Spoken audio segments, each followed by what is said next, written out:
Hey, what's up? My name is Evan Schneider. Welcome back to another video. I'm a professional colorist and I'm also a DP, and I'm very familiar with different image processing pipelines. And there are a lot of different ways to grade S-Log3 footage, no matter which camera you're shooting with. So here I have a bunch of clips in DaVinci Resolve, and these are all shot in S-Log3 S-Gamut3.Cine. And in my project settings, if you go down to this gear icon, you can see that my color management is set to DaVinci YRGB, and I'm working in a timeline color space of Rec 709, Gamma 2.4. I'm not working in a color managed space because I'm going to be doing the conversion manually myself using my LUTs. So here in Resolve, you can see I have the full pack of S-Log3 to Rec 709 LUTs. You'll see here that I first have the base LUTs, and then I also have a warm version and a cool version. And then if I go back to the base, I also have a -1 contrast, -2, and then also +1, +2. The next thing you'll see in the LUT pack, if you bought the Creative Pack version, there's 20 creative looks and there's a bunch of different options for you to go through. So you can simply just double click and it'll apply all of the looks to your footage. One really cool thing that you can do with these LUTs right off the bat, you can actually just select all of these, right click, and then go to LUT, and then I'm going to set my S-Log3 Rec 709 base LUT on this footage. And now if I scroll through, everything is color graded, and you can use that for any of the LUTs in the pack. Once you get to the color grading process, you can make minor changes as you see fit. There's a lot of really good LUTs out there that convert S-Log3 S-Gamut3.Cine to Rec 709. And they all have slightly different purposes. So on the creative side, creative LUTs are creative decisions, kind of film print emulations, or different creative looks and styles that you can use a LUT to give your footage. On the other side is technical LUTs, which are more like color space conversions, things that are more scientific, more mathematical. And so some LUTs fit into one of these different categories, and most LUTs fall somewhere in between. And when it comes to Sony S-Log3 LUTs, a lot of really good Sony S-Log3 to Rec 709 conversion LUTs fall in the more technical category, such as the LUTs that Sony offers, where it's more of a scientific conversion. And that's why a lot of the Sony LUTs don't look very great right off the bat. Like skin tones are pinkish, red, stuff like that, is because they're doing more of a scientific conversion. There's other LUTs that emulate specific cameras like the Alexa, and I find these LUTs to be very accurate and very good. However, they lack the character that I look for in my image a lot of the time. And anytime I'm grading Alexa footage, I almost always add something on top of that to the image to make it look better. Then there are LUTs that are more on the creative side, which don't really take into account very much of the technical details that make a LUT look great, because they may introduce extra noise or tearing or artifacting in the image that are not going to give very pleasing results. Now, I want to address a common misconception with LUTs, and that is that professionals don't use LUTs. And as a professional colorist, I can definitively say that that is completely not true. There's nothing wrong with using LUTs. What people say is that LUTs are a shortcut or a cheat, and if you want professional and good looking results, you'll do it by hand. I would almost never recommend converting a log format to a Rec 709 format by hand. You're introducing so many more variables on your footage, and you're spending a ton of time on a step that should really be either done automatically by your program or manually by you by using LUTs. So now that you understand these two sides, you kind of understand where I want my LUTs to fit between technical and creative.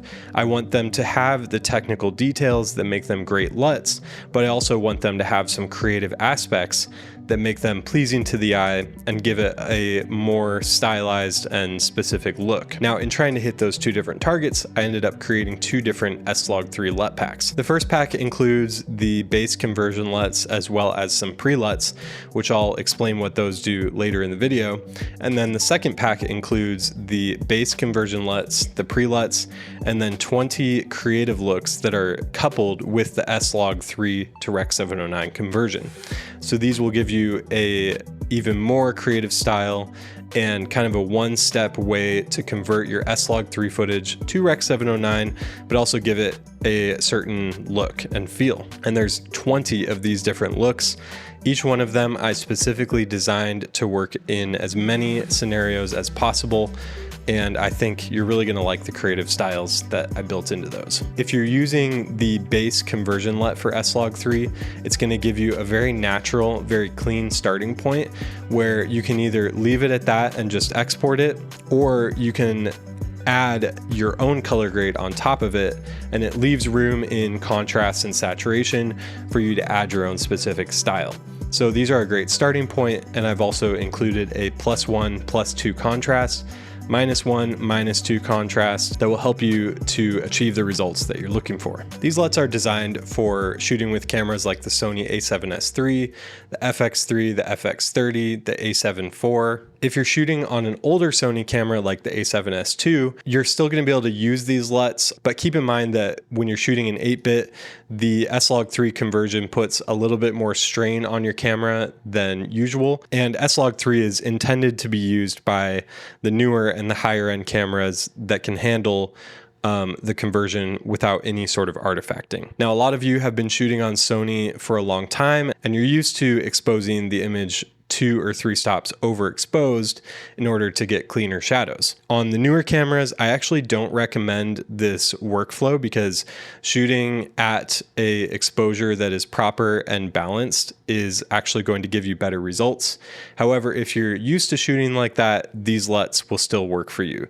They work at any exposure, and they won't destroy your footage, and you don't have to conform to a new way of shooting in order to use these LUTs like other LUT packs tend to do. The beauty is that with the pre-LUTs that I've included, there are actually 2 correction LUTs that you can put before the conversion LUT in your color pipeline, and those will correct for 2 or 3 stops overexposed footage so that you can still use the same conversion LUTs as you would if you were exposing at 0 or a balanced exposure. So I'm a big fan of the cine look. It kind of has warm highlights, cool shadows, and kind of introduces a teal and orange look. But on this shot, if you can see on the parade here, it's a little bit overexposed. And if I turn off my conversion, you can see that we still have data up here in the sky. I didn't shoot this footage, but my assumption is that they shot it intentionally exposed to the right or about 2 stops overexposed. And so if you scroll down here, I have a really easy way to convert those using the pre-LUTs. And basically the pre-LUTs are designed to be applied before the conversion LUT, and they're corrective LUTs. So you can see here that I have the -2 stops. I'm going to hit Shift S to create a new node before the LUT. I'm going to double click this one, the -2 stops, and bring it down. So you can see this is before and this is after. So I've brought down the image by 2 stops, and I'm getting a much better exposure level. If you want to adjust this at all, you can use the color wheels. I would use the gamma, the gain, or the offset. And if I want it to be a little bit brighter, I can just bring that up right here and bring back some of that detail in the shadows. Let's go over to this shot. And for this one, I'll just demonstrate one more pre-LUT. I'm going to put the base conversion on there, and it's already looking really nice. I'm going to hit Shift S, create a node before this LUT, and I'm going to go down and I'm going to go to the wide DR pre-LUT. And I'm going to double click it. It'll apply it to that node, and you can see that it's just kind of reduced the contrast a little bit. And if you look at the waveform, you can see that I'm kind of gaining detail in the shadows and highlights. If I wanted to go ahead and try out a creative look, I could try one here, Terra, or D55 is kind of a warm look, or Super, which is kind of a clean, warm, and white look, and that's looking really nice.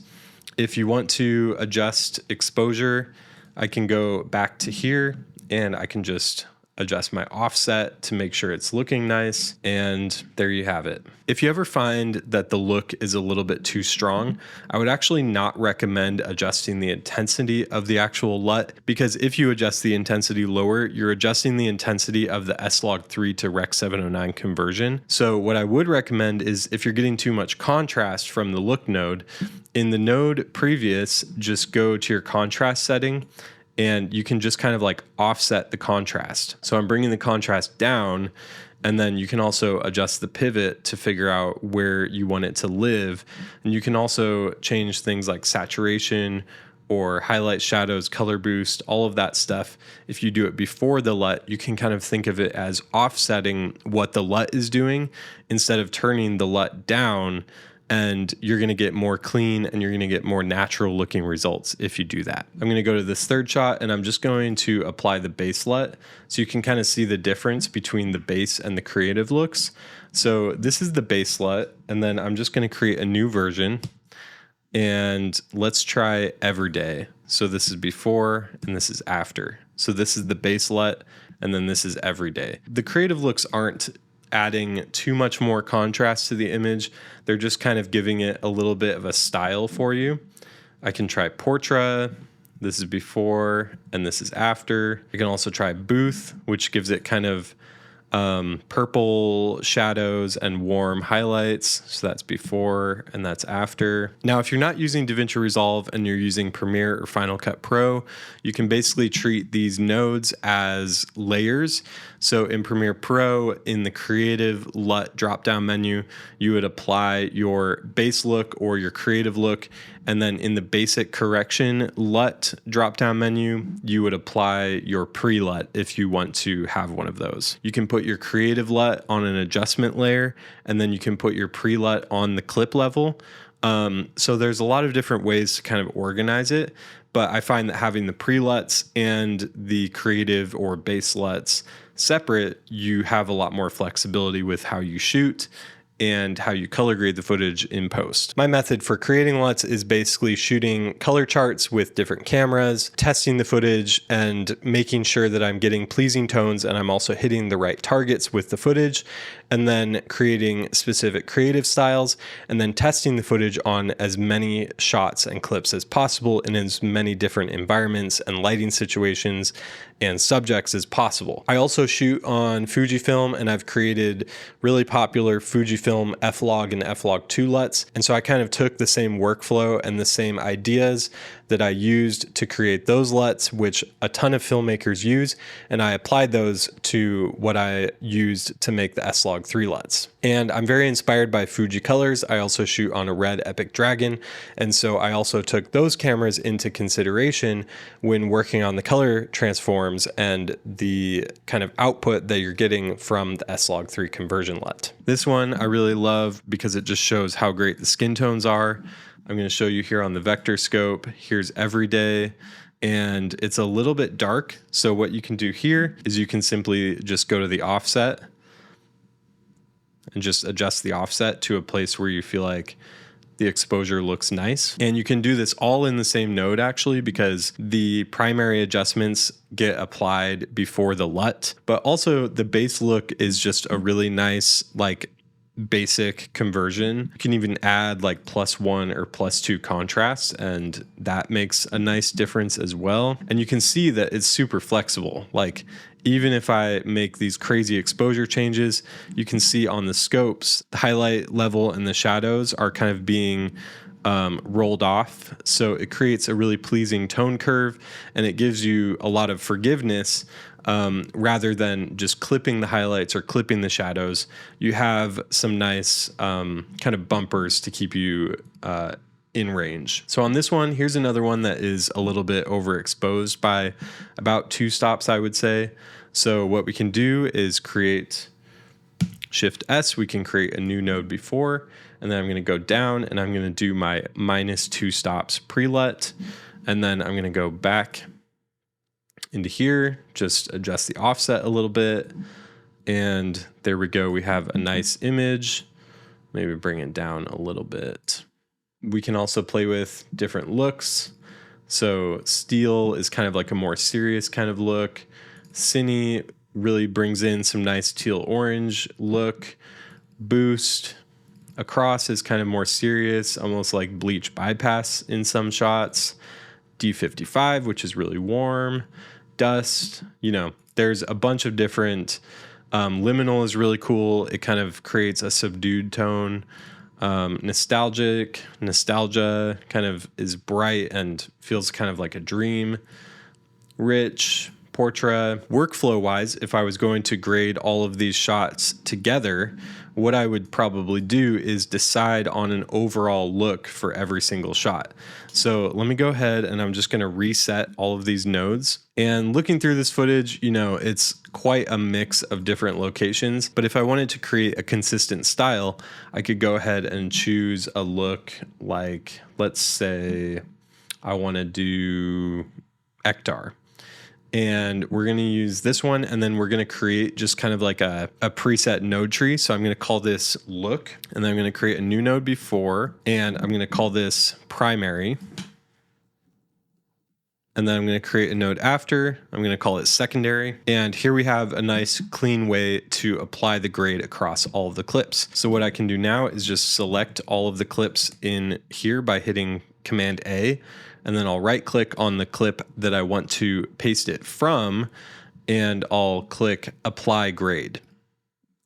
And I'm going to hit Replace, and that is going to apply this node tree across all of the clips.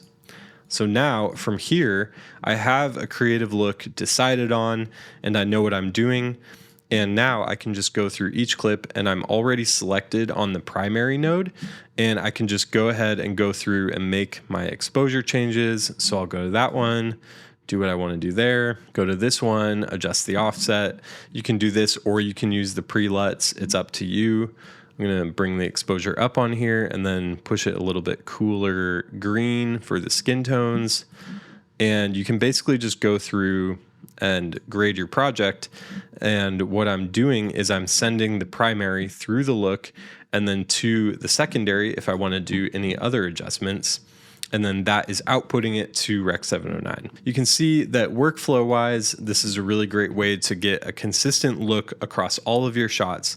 I'm converting everything from S-Log3 to Rec 709, and I'm applying a creative look in the process. So I have put these LUTs through the ringer. I've tested them on a vast amount of footage, and I can honestly say that they're extremely clean and they're extremely useful for Sony S-Log3 footage. If you compare these LUTs to the built-in color space transform in DaVinci Resolve, I think you'll find that these LUTs have more character. While the color space transform in DaVinci Resolve is very technically accurate and it fits into a lot of different advanced workflows, like working in a color managed workflow with DaVinci Wide Gamut Intermediate, these LUTs will allow you to get a more creative style right off the bat. And working in a Rec 709 SDR color space, you're going to get really great results and really quickly, really easily. And I think you're going to find that if you're looking to get a quick color grade, you're going to have really great results with these LUTs. I hope you can see that these LUTs are extremely flexible for multiple different types of workflows. They're compatible with all major editing programs, DaVinci Resolve, Premiere Pro, Final Cut Pro X, all of those programs. And you can also use them on monitors like the Ninja 5 or Small HD, stuff like that. So you can monitor on set with these LUTs if you want. And with the pre-LUTs being able to correct overexposure or get a little bit wider dynamic range, I think you'll find that using these LUTs is a lot easier than a lot of other LUT packs. And I hope you can see all of the thought and intention that I put into creating these. If you have any questions, definitely leave them in the comments.